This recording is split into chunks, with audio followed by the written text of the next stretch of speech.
அஸ்ஸலாமு அலைக்கும். நபி ஸல்லல்லாஹு அலைஹி வஸல்லம் அவர்கள் கூறினார்கள்,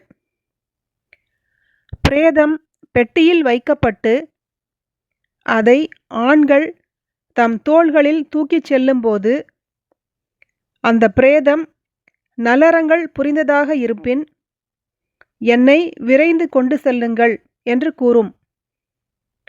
அது நல்லறங்கள் புரியாததாக இருப்பின் நாசமே, என்னை எங்கே கொண்டு செல்கிறார்கள் என்று கூறும்.